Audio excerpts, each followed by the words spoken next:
liable, although campaigning in the entire agreement with government. Nti ho and omobo ne kwa. The DNT omujina so ne say the second director na oni omuye 2 directors. Second director na oni Wontumi ye directors nwagane. Bibia any record no so e kire say oma order bia. Ena Henry Okuma okoye adwuma no. Asem bia beba bia wo say Wontumi ne kae operations. Emma krom hofo no e de atuo wura forest no. Ene akunta mining operators no ko bo ani ma nipa no kra no etuo ka mienu. Now, it is very surprising what is trending on social media space about the NPP Nachema Wontumi. And this is actually very, very, very surprising. But once I share video for WhatsApp area, check the comment section is to the news. Now, in Komoye Baby, Wodi wo Oye Indu FMR. It was actually headed by Oye Sadick Adams. Now, watch him there. The judgment now about 2 Guadon. Chema Wontumi was supposed to spend over 25 years old, but I'm out for no one kind of quarantine. I'm for no. But Chema Wontumi tumuno. Or maybe we court come cancer maybe my was a channel no 25 years no what told was about 20 years it's on a chair with the years judge of all that some the friendship yes as you with the judge not some no oh yeah obia nana dam kwakufa his excellency ababasenko ono ena or appointed ama judge no inti so obi catch out there or a political prosecution on yana kware and apart from that so there is actually something very, very specific or about Chema Wontumi nankasa na yankofo na nankasa na company akotama ne ho a also so ba asam kakra moye ba asam ne there are certain people be within the akotama ne na wo ma won djuma sha won so wori yejuma woze ma Chema Wontumi as a company owner na ho no e hu da binim no ogungwane so nyankofo ya ogungwane ya nke bia wa ma na de ma Chema Wontumi ko prison are na nkasa nka orokwa nke bia nyere yankote no bako but there were certain specific people bia that man kofi ogwane now up until now once Wontumi nkawan from the time we started assembly over 2 years liko nyina no Wontumi onye adene wo hwe up to now Wontumi hu nyipa no injena nyipa no we gwan ena ma wono so woka echi so wono so wokodu court wono so wokase wodi ti Chema Wontumi ina Chema Wontumi akasa no say ehwe pa na we di emia na wakado bi edi emia ehu de otu no nyo bankum otu nyem nyifa obi ara nyina ho apart from that man command there we are my Wontumi we di emia no there was also something very, very specific. Even the when this one found much about Wontumi, but the NPP are not telling their grassroots very, very, very good. And they're very, very, very detailed this detailed story. And government there are certain people here now want to the same area na quantum mining. Why share other company the 1 year dama reacclamation no. That same area no it was actually for certain companies be.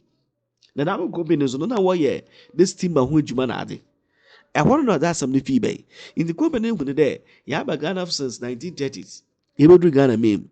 Not Chema Wontumi na say obey. Opado de ne abana obado opado de betched on na jama or Chema Wontumi to the 1 year no. And what that someone want to feel or your court them. Into there one no what you chuku some by asamo. Because wa ngudama ko funu say be wan fa some na ko enyima e bi kura ka biara nte. Because Morocco do a forest beam saying you'll be a bachelor would be the Morocco do a forest, but you will never know. But it was this company, this international company now, we are something in our body there. How much amount to be no in an afio ye. Because at the academy, no evidence that you die. But 6 years, some is so from the same company. About some no Sadick Adams was near to but what I share video for be WhatsApp area. I want to comment. You can take command about area. You to comment. Liable, although campaigning in the entire agreement with government. Nti ho and omobo ne kwa. The DNT omujina so ne say the second director na oni omuye 2 directors. Second director na oni Wontumi ye directors nwagane. Bibia any record no so e kire say oma order bia. Ono oni tumi bia or you just a director no wagane.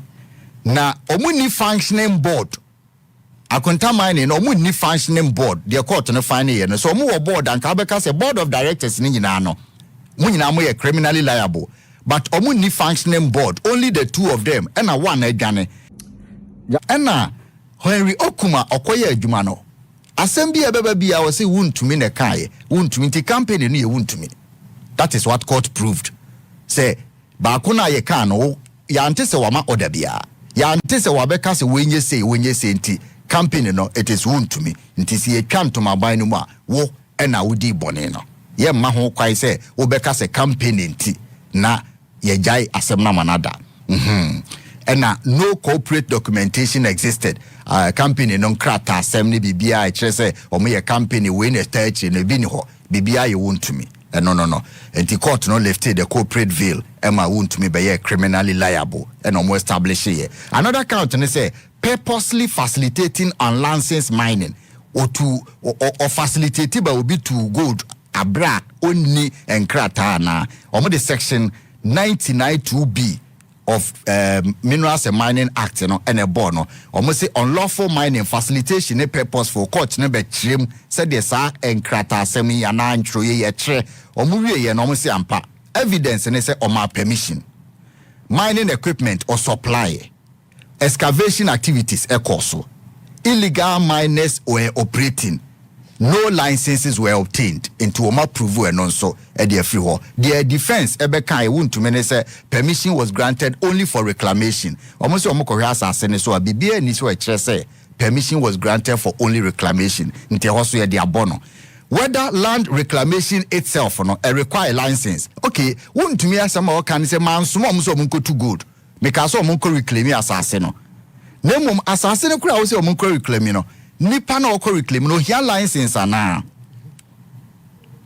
omuwie na court no say section 59 of act 703 na Minerals and Mining Act na LI 2174 ye de tutu sa agudie no e kire say obi abetima akọhye forest say o reclaim asase wo behwe no wo say no nti ansa na umura forest say o reclaim asase je say aban ma otumi krata say ko reclaim asase enam say o ho nim de ayede asase ne san ba ne tebia na etie nom na owura Henry Okum na oda company na no owura mu ho no onni saa permission no nti ukache osuma obi a onye police ne so onkochi obi a waye bone wo a osuma na ye bone nipa na okoye ne so aye bone nti eno eye se de sitie evidence omode ba ne say PW2 Henry Okum had no mine support license, mine support services and reclamation, and a 2 even if his work were purely reclamation, say of course reclamation only krata antino eye unlawful of course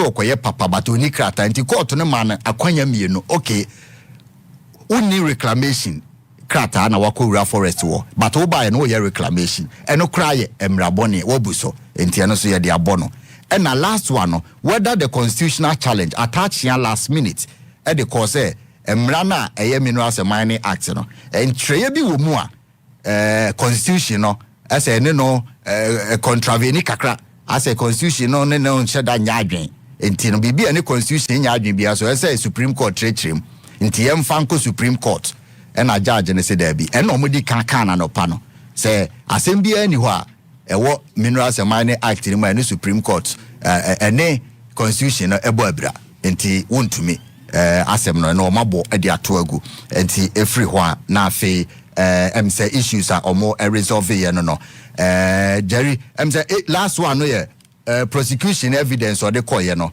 ehia say ye gitum credible ana and so court no age ni nyina atum say credible and whether Wontumi so etumi rebate enema omodi aba evidence no omo che say enema Wontumi yede born no Wontumi an rebate ni nyina na so Wontumi amfa na rebate is Wontumi amfa sembia ama yini ho ano ana se wanka sembia che say the court kano prosecution kano Wontumi di bibia ba che say nya no kre enti eno say the city judge ni wie no na ode ne sentence ne by count 1 20 years count 2 20 years na ade ba ko na unse mra we na wo ho from I say it's 2006 Minerals and Mining Act no na NPP ebese semu 2019 na almost semu 2019 no na emra we no say udi bone a ukotu galamsey a na ye chewa minimum sentence 3 years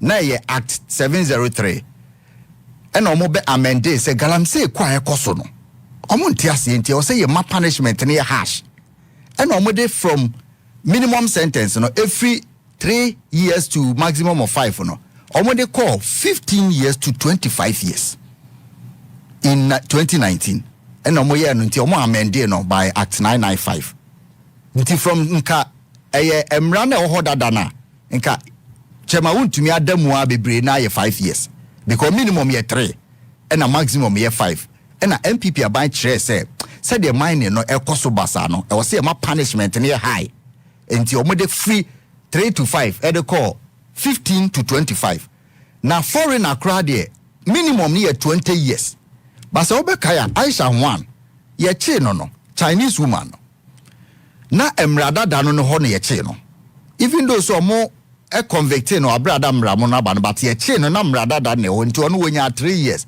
e ma judge ne ka se aye ne ya pa se wantumi amfa mramo no ammo no nti mramo no na aban a atwam no sesaye no eno na ye de punish Wontumi sesiai ena emra na echi Wontumi no se wo bewura forest without permission no eye ono anaban ena share se ansa na wo bewura forest na wakotu agudie no je se wokoje authorization from the minister nti wo bahwa investigation e course so pa na ye proper investigation no owura abuginapo ena ma almost stop akonta mining so obe kai sa asem we ya obe kan ho investigation bi a wakoye wo ho sama boy na nemum pe me akasa me checks no asem a ekofa ba ye nyina ye sem panyimfo bi wo sama boy de ekofa we nyina ba ya omode pressure koto samola bugina poso e ma ne stop akonta mining in 2021 2022 thereabout na say company be one of the longest established companies in Ghana, even in West Africa. You're from Samatex, omo etwa timber, and a forest ho no mo ye adwuma. Samatex ne ahemfo mpanyimfo bi na de assemble to aban anim sa abre ne say. De ekoso ewo omo apom ho no. Ebedi emfie miensa nan na omo nya nnua biem.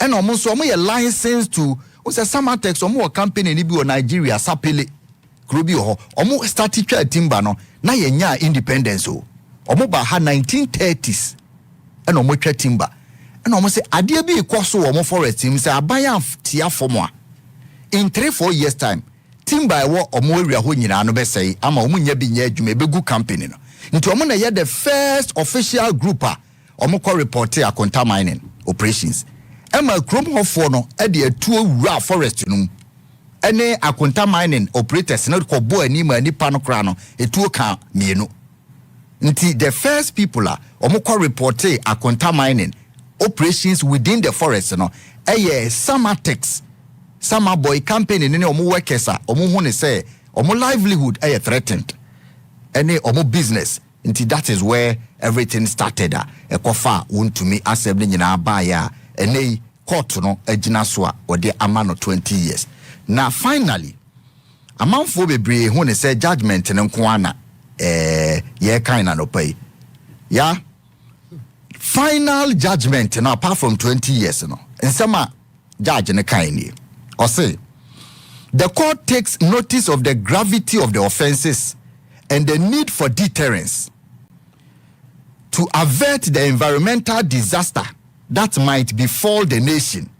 The more law enforcement stays aloof and allows illegal mining activities to persist in the country, the offenses of this case relate to illegal exploitation of mineral resources, which are the property of the state.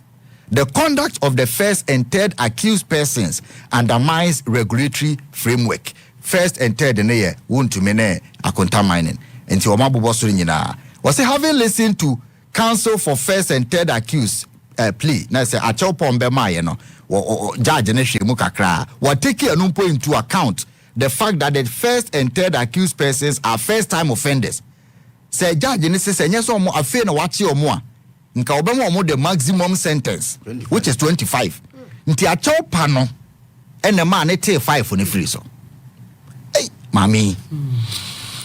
On the count 1, the first accused sentence is to serve Mabubo no so. Last end, or say, in addition to the above, we saw muji excavator bebre a 2 gold ne niema.